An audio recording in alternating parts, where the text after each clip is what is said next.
So, Dave, for 115 years, the City News Bureau of Chicago was like a legendary journalism boot camp for Chicago. The kind of grinding out street smart reporters under the mantra. What do you got for me, Bugsy? If your mother says she loves you, check it out. From the St. Valentine's Day Massacre to the Tylenol murders, the Chicago News Bureau was on the front lines of the biggest stories in Chicago. And Chicago has a lot of big stories. We're going to be joined today by James Elsener, as it says on the book cover, who is the co-author of Sirens in the Loop, which is about the history and the myths and the lasting legacy of the City News Bureau of Chicago right after this. The following is a Tony Lasano podcast, an Opie show on the Radio Misfits Podcast Network. This is the Minutia Man Celebrity Interview with Rick and Dave. So, Jim, thanks for joining us. We're assuming that you're smoking a big stogie right now, wearing a fedora with the word press taped on it, and you're not going to do a hit piece on us, are you? No, I'm not. Okay. I'll take my eye shade off and my arm garters. Okay. I'm ready to roll. Did you ever utter the word "stop the presses"? Did you ever say that? Well, of course, at City News Bureau we didn't have presses. I know, but did you figuratively say Stop that? the news tube. They used to send the news in a tube. Yeah.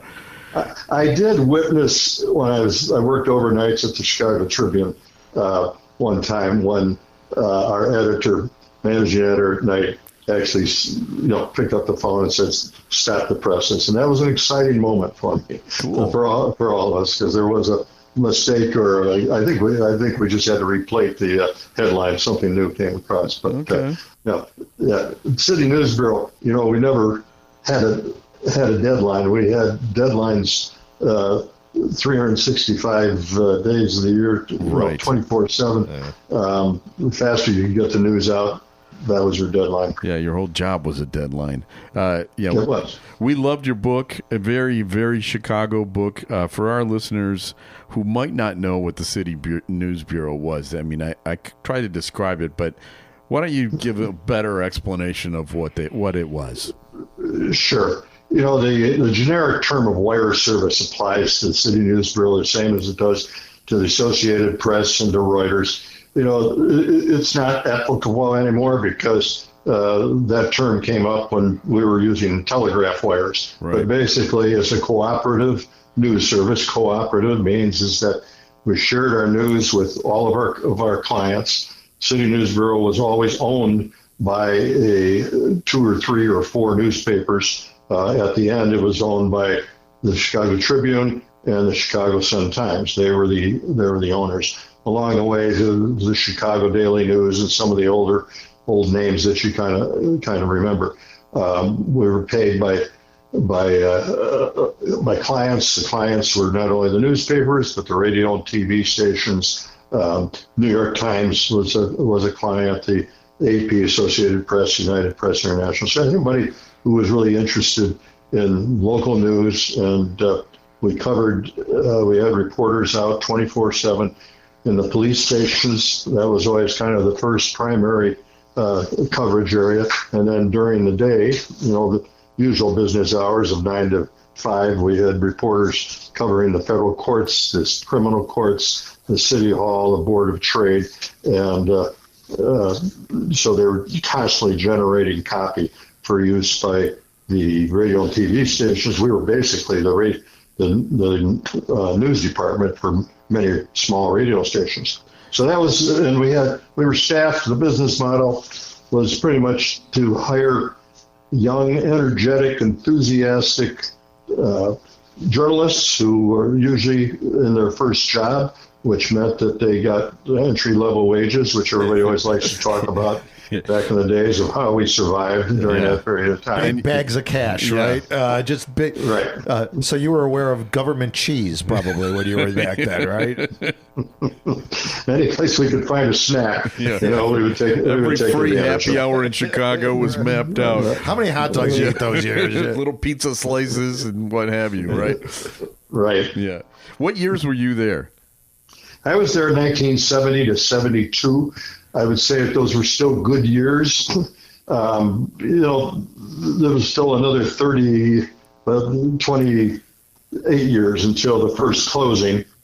I say the first closing. You mentioned in your opening that the business or the City News was around 115 years. It actually was 109 years, and then there was an epilogue to it, which the Tribune tried to keep it going for another 5 years.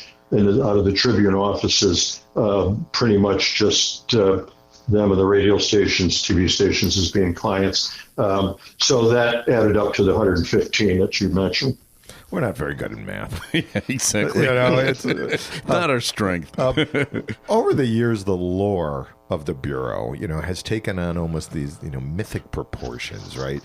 Is there a particular legend or story about the Bureau that kind of stands above the rest? And if you don't have one, that's fine, but is there one, I don't know, story or, again, this myth that you comes to mind?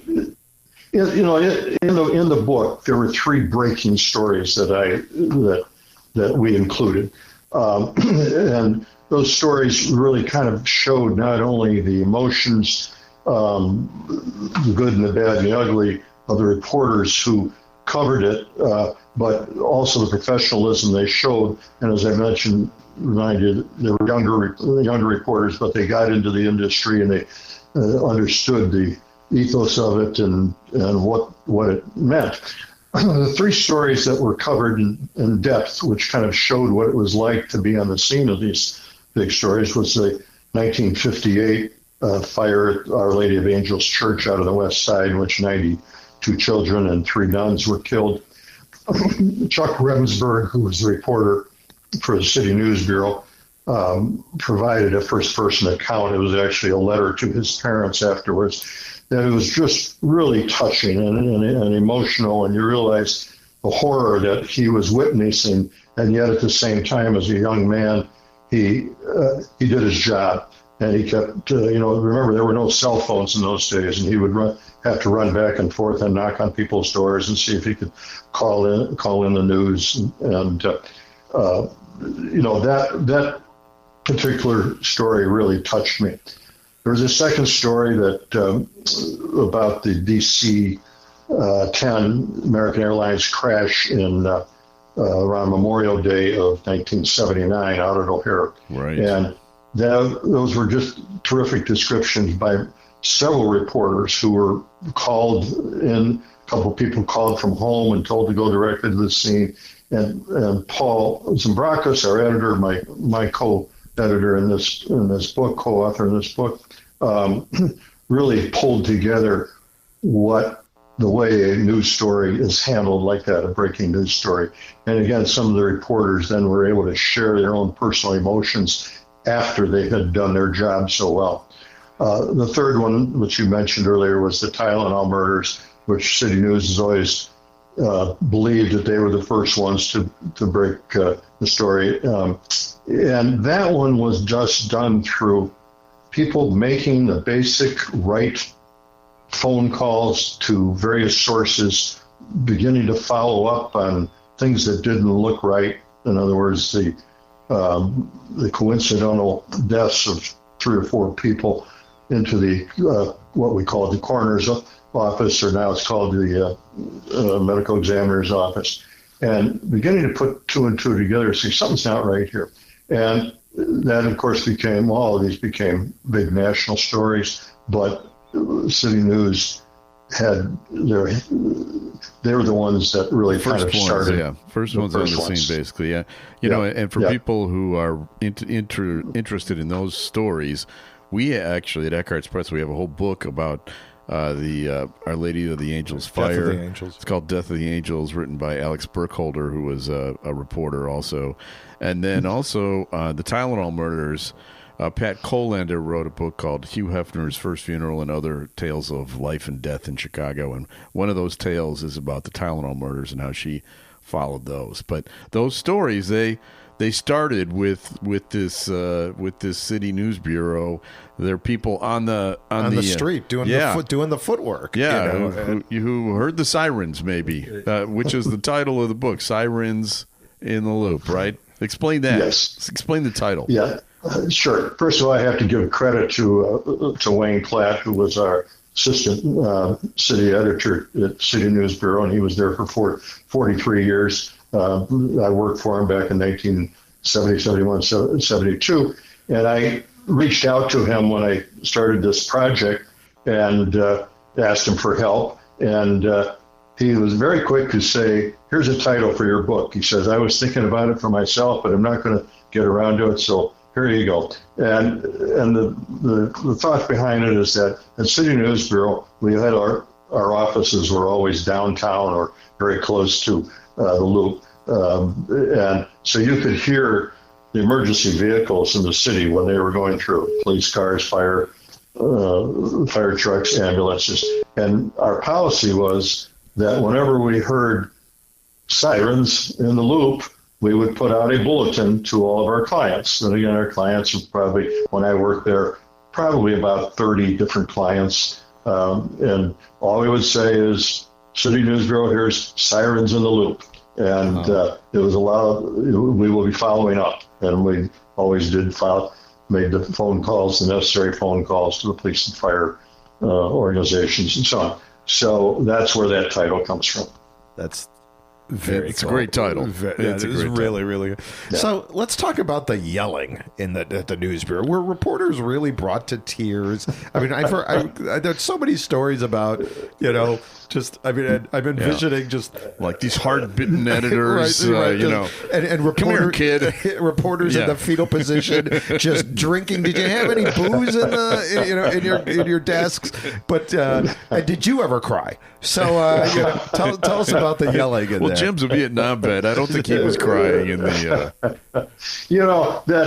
That's exaggeration and well overdone. There's also another story in the book that Wayne Klatt told me when he said he saw one day as he was getting ready to leave the office, and Paul Zambrakis was still talking to somebody on the phone, and Wayne said, I could see him getting peeved at this reporter, so I just purposely stuck around to see where this would be going. And he said, Paul reached a certain point, where his voice got pitched, but he said then he just kind of straightened off and let it go and dealt with the person in a calm voice. And he said that was his secret to leadership. And he said, Wayne, in all the years he'd been there, he'd never heard anybody get yelled at. I never heard anybody get yelled at.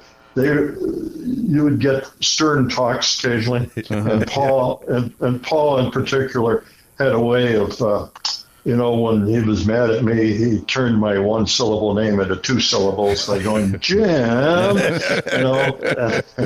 and then he would say, "You're one of my best guys. I would have expected more out of you." That's exactly. Like the worst thing. I'm just disappointed. Yeah, right. That's my dad never got mad. He just got disappointed. You mentioned Paul Zambrakis, who is a really important part of this book. He's the co-author of it. He has passed away. But when we first met, you told me that he was handing over like the archives of this organization to you. I mean, talk about a treasure trove of material from which you could write this book. Yes. Now, his the archives of City News Bureau and Paul's personal archives are housed at the Newberry Library now. So for those who want to research more, dig into this, they can. What I inherited was about 3 of those big Rubbermaid plastic boxes full of emails from reporters that he had stayed in touch with, journalists around the country, newspaper clippings, and drafts of stories which he had written and tried to get published at one point. When I inherited them, I should say this, is that I first started talking to Paul about a year and a half before he passed away, and he knew he was running out of time and energy, and he said, I'm not going to be able to finish this. And we had several talks in the next year about what would I do with it? Could I pick this up? And I was doing some other things at the time, so I didn't immediately jump onto this task. But when he did pass away, I told his family, I said, you know what, I'll take Paul's those three big Rubbermaid boxes, and I brought him back home, and I didn't do much with him for a while. They kind of sat in the corner of my office. I talked to a couple other city news people, alumni, and I just said, does anybody else want to take this story on or anything? And, I didn't get a lot of enthusiasm, and I wasn't selling very strongly either. And finally, it was about in the fall of 2024, and I talked to several of my friends and all who kind of encouraged me in one way or another take a deeper look at this. So I finally did. And my wife went out of town with her sisters for a girls' weekend and a week, I guess it was. And so I pulled all that stuff out, sat in the living room, and just started to organize it. And I ended up with probably about 30 different piles, which ironically turned out to be pretty much the table of contents of what I ended up with, a year later. And I got started writing it seriously in November of 2024. And these things are never as easy as you think they're going to be. At first I kind of thought, well, if I just, got a good scanner, I could scan this stuff in and then, edit it a little bit, so on and so forth. It wasn't difficult, but it wasn't easy either. Okay, and so I spent for pretty much the next 7 months, and I had talked to you first, Rick, if you recall. I think you and I had a cup of coffee, and I said, "This is what I've got," and that was an inspiration for me, since I said to you, all right, I'm going to do this. And then I thought, well, I better get it done. Right, exactly. Because Rick would make you cry if you did. I'm very scared. Because Rick would have been very disappointed in you, Jim. And that would have been... He would have said, Jim, I've been waiting for this. Exactly. Yeah. So Paul came in 1958. He was a copy boy at the Daily News before that. And then he went through all the various reporter positions, police reporter, courts reporter, city hall reporter, you name it. And little by little, he became the assistant editor and then became the city editor in 1968 and 1968, 69. And I came in 1970.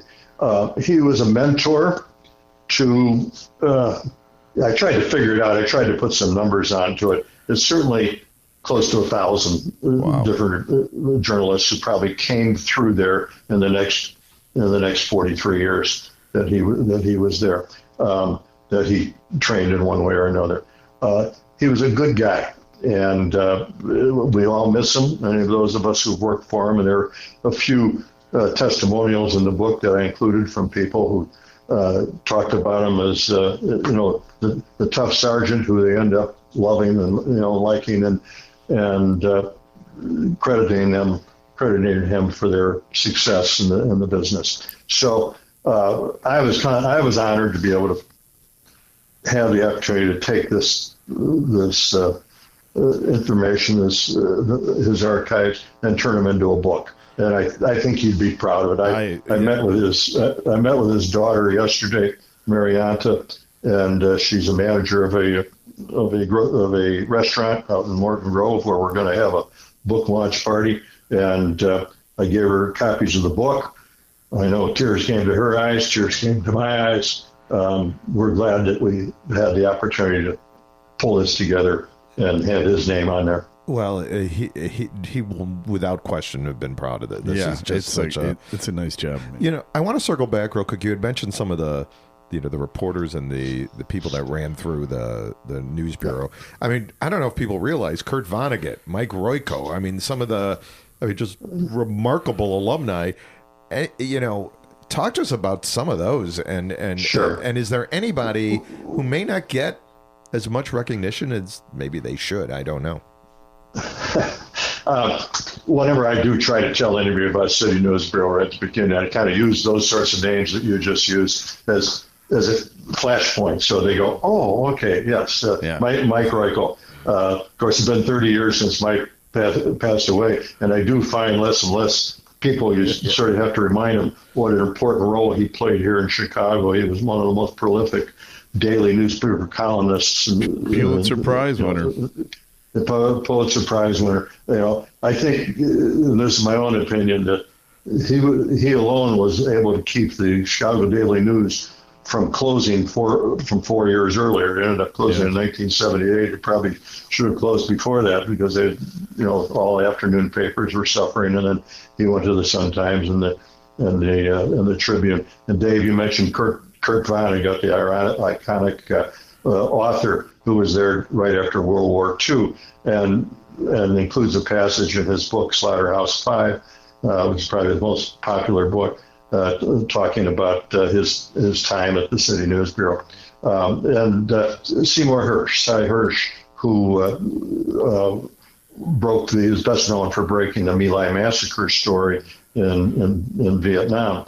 And if you have an opportunity to read his book, which is titled, his memoir, which is titled Reporter, you'd find that he broke that story just by following the basic journalism tenets that he learned at City News Bureau.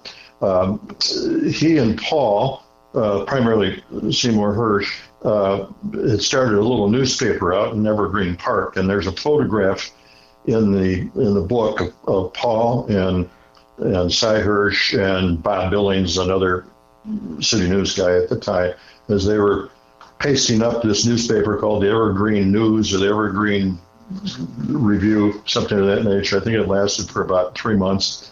I once asked Paul, why didn't you guys keep doing it? And he said,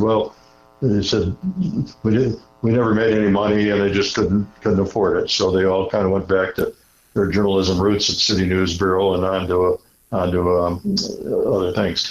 More current, David Brooks is well known, the New York Times, the Wall Street Journal. He worked at City News Bureau in 1984. And of course, the queen of investigative journalism in Chicago, Pam Zeckman, who was with the Tribune, the Sun-Times, and CBS News locally, and broke so many big stories. She's another one. Then there's, the people who didn't necessarily stay in journalism. Claes Oldenburg, who was the sculptor, that baseball bat out in front of the Social Security office, the Ernie Banks bat. He did that. Supposedly, the famous con man, Yellow Kid Weil, worked at City News Bureau way back in 1915 or something of that nature. Charles MacArthur, who, with his co-author Ben Heck, wrote the famous Broadway play, which also there were 3 reproductions in Hollywood of The Front Page, which exemplified the Chicago style of journalism. Charles MacArthur was known for one other element in his personal life, and that is that he was the husband of Helen Hayes, the first lady of the theater, and their grandnephew, Greg MacArthur, worked at City News Bureau when I was there. And so, big names. We all felt we were, in one way or another, we were touching back to Charles MacArthur. Now, obviously the history is amazing, but people know that it's not around now. So, I mean, what was that ended the Bureau? How did you? At what point did you start realizing, okay, we're not going to make it? We're in the bottom of the ninth here. In 1990, we had the City News Bureau hosted its 100th anniversary celebration party.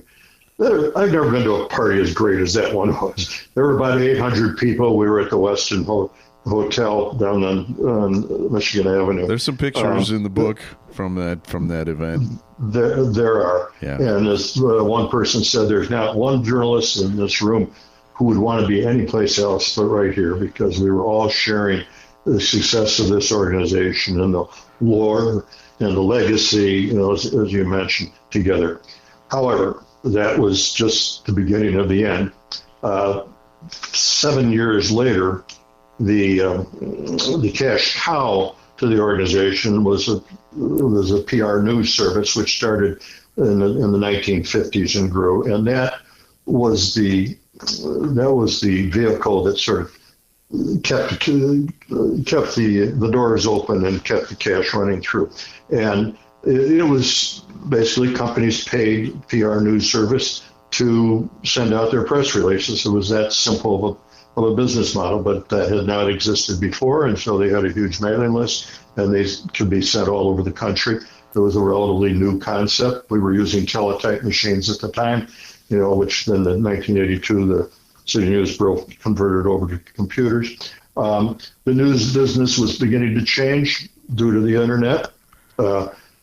Type of news we were covering as City News wasn't necessary anymore the way it used to be, the police news and so on. The whole news demand had changed in so many different ways.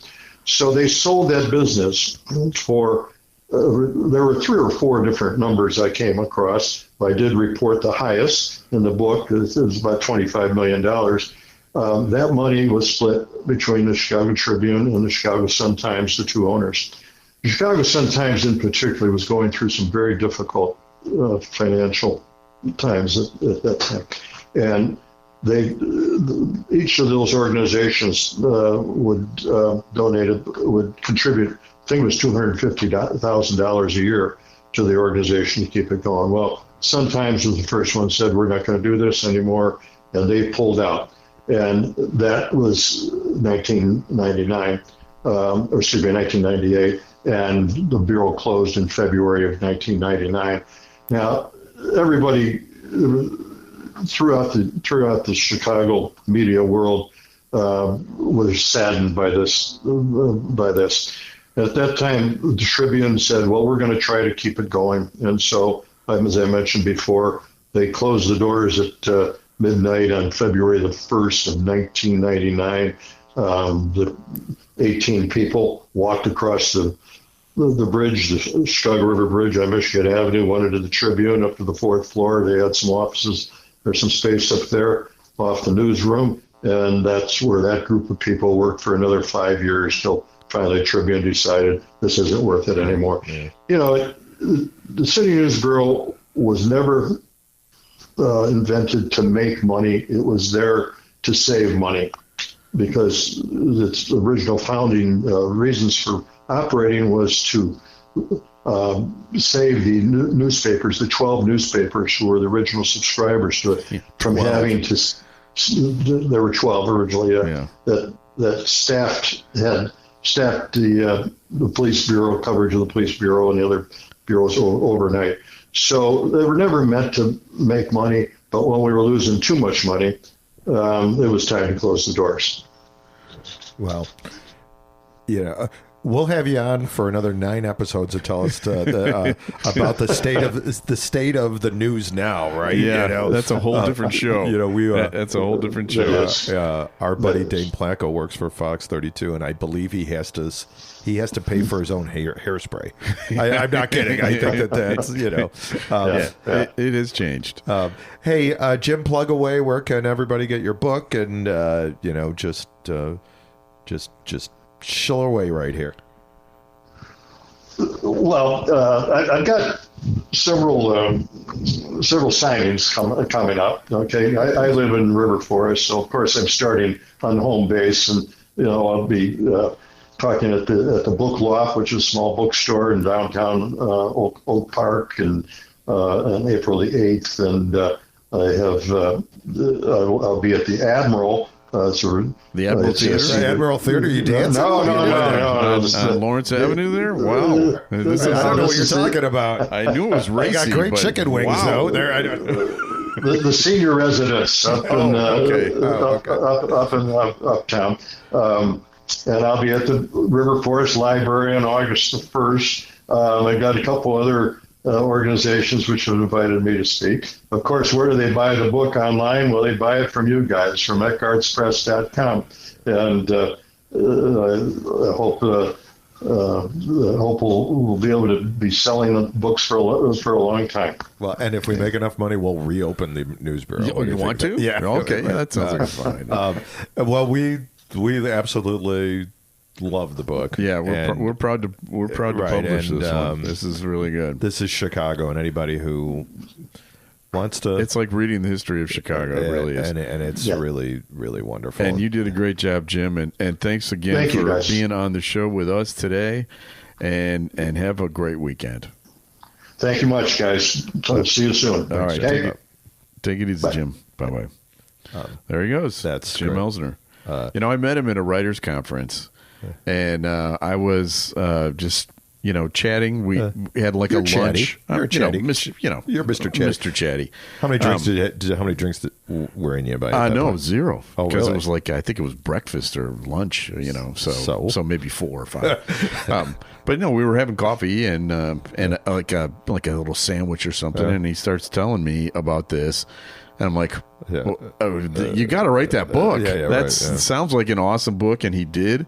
And it is called Sirens in the Loop. You can find it at eckhartzpress.com. And that's ECKHARTZ press.com.